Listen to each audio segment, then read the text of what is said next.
Welcome to the Ink and Pen Adventure Podcast with your host, Lori Ann. Are you ready for your next adventure?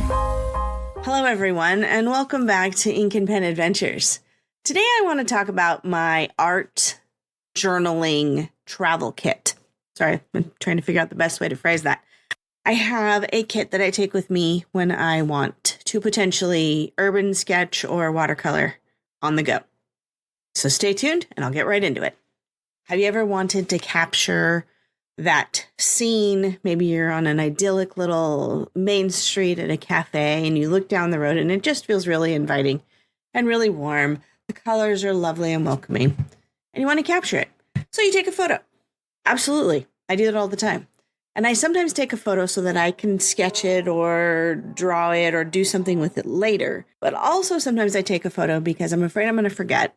However, I've also started to bring along on trips like that, not every moment of every day, but on trips like that, a travel watercolor kit that I have put together over the last year or so.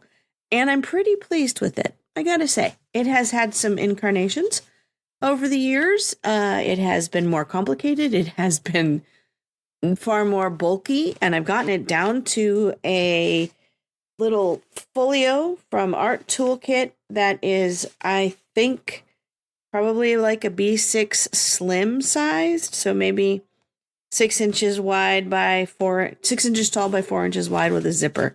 It's fantastic. It fits really nicely in my bag. All right, so I'm going to talk about the things in here, and then I'm also going to share those again on my blog, on the website post for this, as I did with my journaling supplies, because I think that seeing them visually, I'm not doing this on video, and so there really is no visual to go along with it. All right, my art toolkit. So I have the art toolkit in the small size, and it is the orange version of it. It's kind of a burnt orange with a bright orange binding around it, and I really do love it.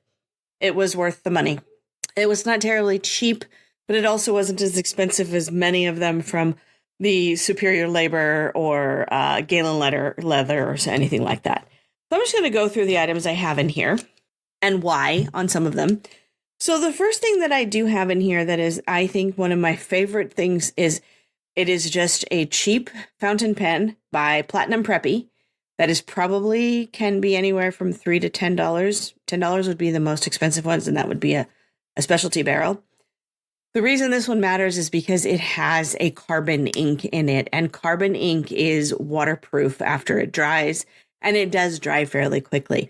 So if I'm really looking to do some urban sketching, which is something I do really enjoy, I just don't do it anywhere near as often as I'd like to, is that I tend to sketch in maybe light pencil, but I like to sketch in ink and then watercolor over that. And then I'll go back over the top of it again when I'm done with more ink. But this ink gives me, of course, it doesn't run. Sometimes I do want an ink that will run so that I can use it as a shading. That's not what this one is for. This is for base sketching. And then along with the base sketching, I do have a pencil. And in this case, it's a Curatoga by Uni. Uni makes the Curatogas. I do also have a couple of the Tombow monograph pencils and the Pentel. I'm pulling it out of my container over here. The Pentel graph gears. I do love the Pentel graph gears as well. So those would be my 3 favorite pencils for sketching or putting down a base drawing, along with my carbon black fountain pen. And the carbon black that I use is a platinum ink. It comes in cartridges. I believe you can also get it in a bottle. The thing with carbon ink is that you're like, why are you using a cheap little fountain pen for this? Well, carbon ink can gum up the works of a fountain pen because of the nature of the ink. And so I'll admit, I'm a little scared to put this in one of my good fountain pens. Also, this is a travel kit. If I lose this, it isn't a big deal. I have at least 3 more Platinum Preppy bodies I can put another carbon ink cartridge into. If I lose my TWSBI or my Pilot or anything like that, I would be very upset. And I also would be very upset if it got clogged up because of the carbon ink. So that's why I use this. And it's a good pen. I want to say it's probably a fine nib. It's an 03. So they go by the numbers instead of fine, medium, and broad. So that's that. And this happens to be a cherry blossom version, and I really like it. It's cute. So that's my pen, along with the pencils that I use. Right now I have the Kuratoga in my kit, but I do actually swap it out with the Monograph by Tombow and the Graph Gear by Pentel. I do like all of those. All right, the other kind of pencil that I have, and I think this is the last one, is I have an aquarelle, graphite aquarelle by Faber-Castell. Again, this is for creating shading and dimension because this one is water soluble.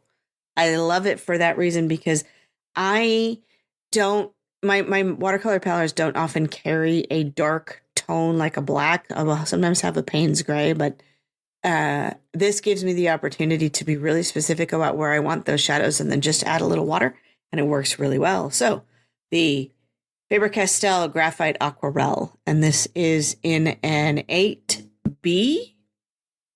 I don't actually know if it comes in other sizes, so that might be worth finding out. All right.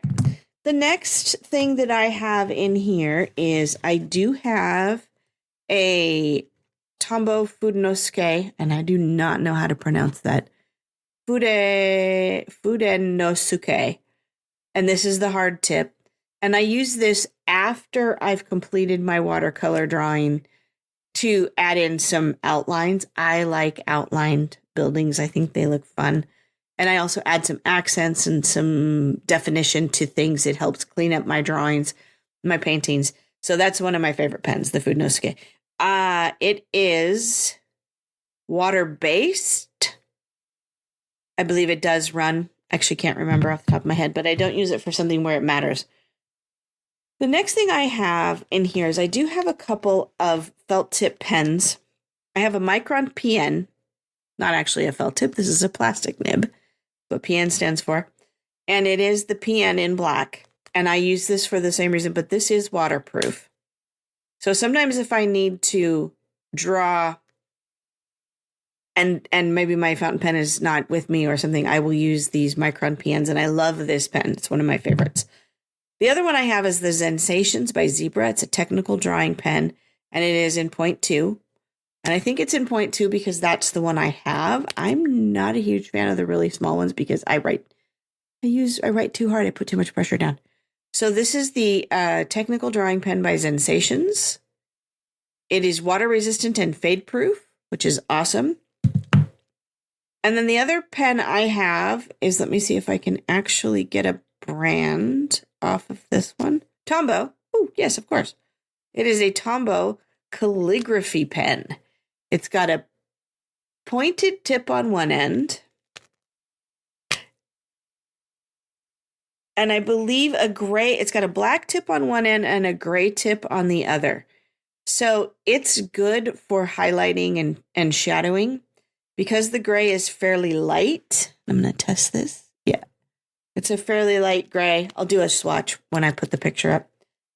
On one end, and it's kind of a brush tip, and it's a darker black on the other end, and that's also a brush tip. So again, great for adding accents, definition, maybe details like bricks or something, which is really hard to do with watercolor. I often need a pen in order to do that. All right, those are the writing instruments, and that all except for the graph gear, because I only carry one pencil at a time. That all fits into this case. There's 3 slots on the left side, if the zipper opening is at the bottom, that are for pens, pencils, whatever. And then there's 3 slots on the right side. There's also 2 pockets in the back of each of those sides. So there's a lot of space in this. And I have fit all those pens. Some of them do sit in the middle, but most of them sit in these slots on the side. I do carry an eraser, and this happens to be the Mono Zero. The other one that I love is the Mono 1. So the Zero is a really skinny one, and it is great for cleaning up some detail. So if I do decide to use a pencil and then I paint over it, and then I draw over it, and I can't actually get all the lines covered, I will sometimes go in and attempt to erase. And I say attempt, can't always erase through paint, depending on the paint. So this is a great one. It is just the elastomer eraser, Tombow Mono Zero, and it's skinny. It's probably 1/8 of an inch thick. Works really well. It also slides nicely into this because it's the same size as a pen. And then the other item that I have, and I realize I don't have my water brush in here because I've been using regular paintbrushes and not water brushes. So I have 2 paintbrushes currently in here. One of them is an Escoda Prado number 6 round tip travel brush. So it's got a lid, which means that the brush heads don't get all mangled up in a bag. And I didn't even think about that when I was just tossing my paintbrushes into something, that the bristles can get bent and broken if you do that. So having a cover or a special paintbrush roll is probably a good idea. In this case, I like having this cover. It's a silver cover. It's not huge, but it's nicely balanced, and the brush works well. I just bring along a little cup that I can put water in. The other one I have, and this is just an odd little thing that I have, it's a Jane Davenport, and I can't get it to open right now. A Jane Davenport portable paintbrush that slides in and out of itself. It's only about probably 4 inches long. It's a rounded tip, but not a round brush. It's kind of a filbert. Yeah, it's filbert. Small, but it works really well for some detail. And again, the bristles won't get mangled up. I do often have a water brush with me. I don't often keep it in here these days, but I try to get the medium size, and I think Pentel makes them, Hoy makes them, and somebody else makes them. They're really great, especially if you are traveling in a way where you wouldn't be able to have a cup of water or even a little spray bottle to wet your paint down or rinse your brush off. And so I will use a water brush in that aspect. And I don't have one with me right now.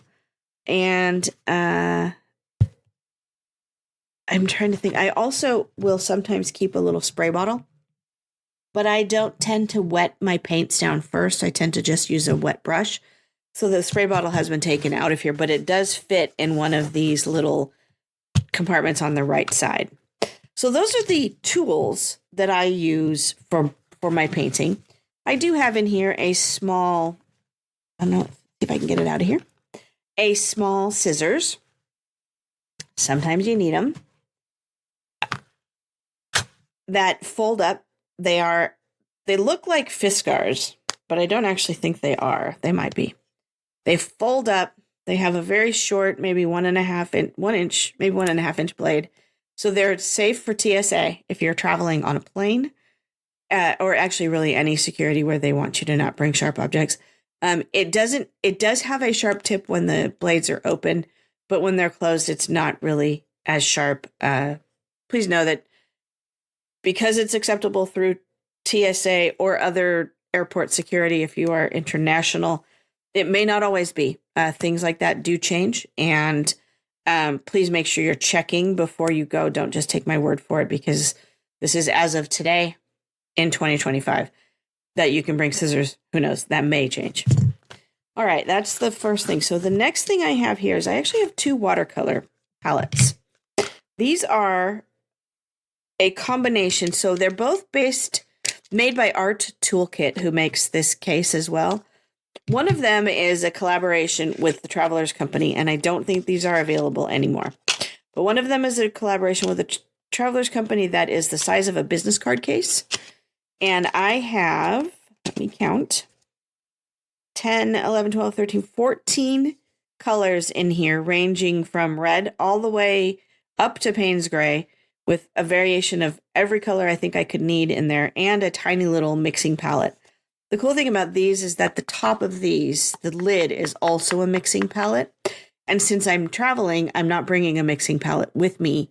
I will sometimes bring just a laminated piece of paper that fits in here because it's a little bit bigger palette. so that I can actually, mix some paints or clean off my brush or whatever. But it all has to be fairly transportable because I'm trying to keep this to just this case here. The other one was a gift from a friend of mine from Art Toolkit as well. And not the collaboration with Travelers, but it is I'd say it's a half size of the business card. And I have 7 colors in here and a mixing palette as well. And it's tiny and cute. And the lid is a mixing palette. And I really appreciate her giving this to me. I have put basic colors in here. So a red, a green, a blue, a yellow, an orange, a sort of sepia brown, and a darker brown. Maybe that's a Payne's gray. I actually can't tell from here. I don't have a little card that tells me what. In the bigger one, I have a card that tells me which paints are which. So those are my palettes. Right now, that's what I use. I do have a number of other palettes, but I don't use those currently. I have the Art Toolkit thing there. Okay, then over here in the back of one side, I have some Strathmore watercolor postcards. I don't really use them as postcards. I use them as little paint surfaces because they're, I want to say, 3x5, 3x6. Maybe they're a little bit bigger than that. They're not quite 4x6, but they're a little bit bigger than that. So I have that on one side. And then on the other side, I have more. I have a little watercolor book from Traveler's Company for the passport size Traveler's notebook. And then I have a scratch sheet of paper of watercolor cardstock that I use to keep my, to test things out on. And I do have a ruler stashed in here, a 6-inch ruler. So I can actually tell you how big those cards are. I have a 6-inch ruler in here. Those are actually almost 4x6. Yeah, they're 4x6 cards that I have in there. And then I have a ruler because sometimes I do need one. And I just tuck it in the back here along with that. So the Traveler's notebook that I use for my watercolor journaling is currently a Blackwing special edition that was a collaboration with the Blackwing Pencil Company. And I have a California Traveler's notebook inside it that I'm using for my travels around California. And I'm getting ready to do, I guess it was last weekend. I went to San Francisco, so that's going to go in here. And then we're heading to Disney in a couple of weeks, and that'll go in here. And trip to, and this is the California trip. So anything outside of California, we'll use a different book. And then I do have the Traveler's notebook from the Blackwing collaboration, but I also have a watercolor book. That's really what my point is. I do have a watercolor book and the full-size Traveler's regular sized that I have been practicing my urban sketching in and some things like that. So that's been pretty fun. Within this, I do also have a little spot where I can put washi tape samples if I want to use that, and or adhesive bits. Travelers has the double-sided adhesive stickers that you can use, and they can actually cut them, make them small, and fit them in here. So that if I want to attach something within my memorabilia, I have the opportunity to do that. So that's the main part of the kit that I carry. And there are 2 other things that I will, on occasion, if I have the space, carry with me. And one of that is, so the 4x6 watercolor paper, actually, this is a mixed media paper, but not the postcard ones. So I will carry that separately. It's a Bienfang mixed media, and there are 20 cards in it. And it's great for all kinds of mediums. And the other thing that I will sometimes bring with me are my distress watercolor pencils. And it's set 3. And there are 12 of them in here. And they range, they're sort of they're kind of a nature palette, I guess. Tattered Rose, Candied Apple, Crackling Campfire, Wild Honey, Crushed Olive, Rustic Wilderness, Peacock Feathers, Tumbled Glass, Faded Jeans, Shaded Lilac, Frayed Burlap, and Hickory Smoke. And I've used them a couple of times so far. I don't use them as often as I would like to, but it's a fairly small case. And with the 3 of those put together, I can easily fit that in with my journaling notebook and my book that I'm reading into my backpack without it weighing a whole lot and taking up a lot of space. So there it is. That's what I use for my watercolor outside, out and about in nature. And again, I don't do it anywhere near as much as I'd like to, but maybe I will post up a couple of photos of my paintings, my little drawings and paintings when I post this up onto the website. So, do you paint? Are you a watercolorist? Would you like to share with me what you use? Because I'm always looking for the perfect setup. I think we always are, or many of us are looking for the perfect setup, right? That one that really is just sings with productivity and it makes you feel creative and it isn't too much stuff. And you don't sit and go, oh man, I really wish I hadn't brought so much stuff because I'm not going to use it. I have that happen all the time. But I'm also the person that's like, you know what? I'd rather have it and not use it than need it and not have it. And so I try to streamline on a regular basis, keeping things simple. Like I probably don't need as many felt tip pens as I have in this kit, but I'm probably not also going to get rid of them at this point. But I will test them out maybe on my next trip and see which ones I do actually use and then maybe pare it down. I think the one thing I did forget to mention is I do keep a white jelly roll pen, a white gel pen in my kit because adding white highlights to watercolor means you have to not paint the area. And I never remember to do that. Never, ever remember to do that. So I tend to go in afterwards and add white with my pen. Sometimes I will also carry a small tube of gouache, white gouache, because it is a little bit more opaque than watercolor.